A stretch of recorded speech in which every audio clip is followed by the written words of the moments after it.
this process of the balance of right boundaries and right compassion, there is no algorithm for it to get it right.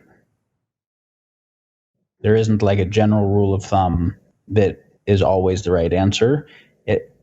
It's something you actually have to think about and feel into each situation, the instantiation of that situation, and you wrestle with it. There are plenty of times where someone does the tough love thing to a friend or a family member that has addiction going on, and that's what it took for the person to finally turn around. Plenty of other times where someone does the tough love thing and the person just goes and kills themselves.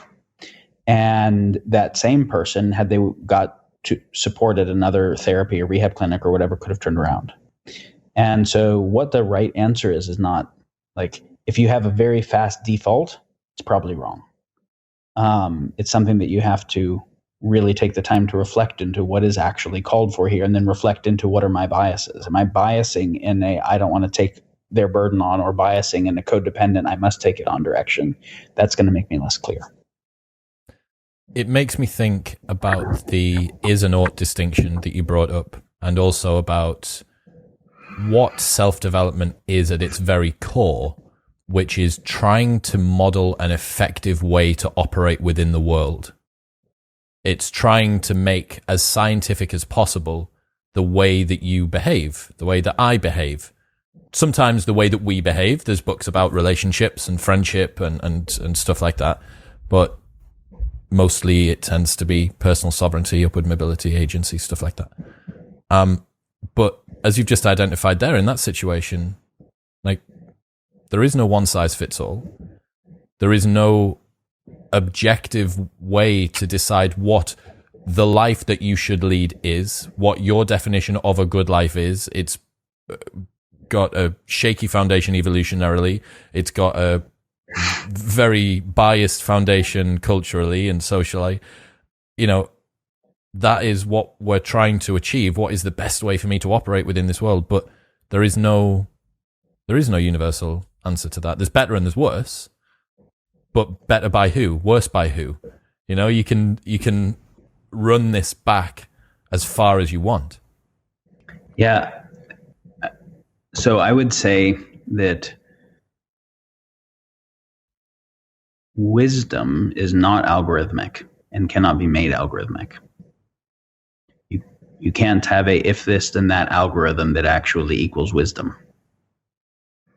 And if you can,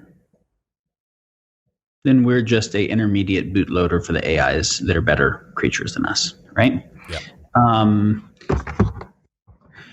I could actually go through some long derivations as to why I think consciousness is not computational, not purely computational, that there's something happening in consciousness that is fundamentally trans-computational.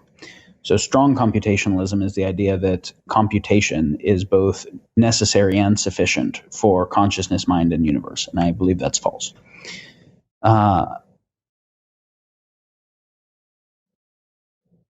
So there is something to the nature of choice, and thus also good choice, ethics, that can be informed by lots of different principles and considerations, but not perfectly prescribed. And this is why at lower stages of development, when people can't hold as much complexity and as much nuance with as much awareness, sometimes they need just simple rules to not go off the rails. So you think of the 10 Commandments as rules like that, right? If you need to know, don't kill anybody and don't rape anybody and don't adulter and whatever, like, okay, we'll tell you those things, don't do that. Like, the society will be better if people don't do those things. But then you notice New Testament comes along and Jesus gives a different kind of teaching, right? Do unto others as you would have them do unto you. Love thy neighbor as thyself. It actually doesn't tell you what to do. It isn't a do something or don't do something. It's actually consider something a certain way.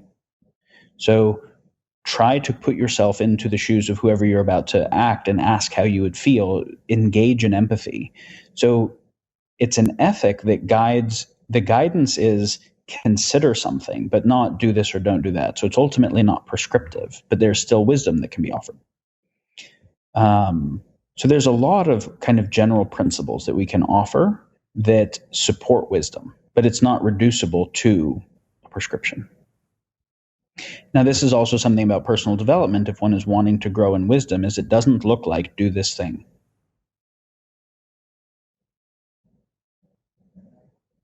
And so you also can't signal it very effectively by doing a particular thing.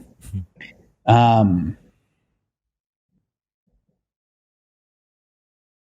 mean, someone could even try to signal aligned with what I just said, right? They could say, let me consider that, as just some kind of signaling. But what I'm talking about, like, is a depth of earnestness of what do I actually care about, and why do I care about it, and how do I reflect on what I believe to be both true and meaningful right now, and what is right action factoring what I understand to be true and what I understand to be meaningful, and how certain am I on what I think is true, and how biased am I on what I think is meaningful, and can I refine those as well?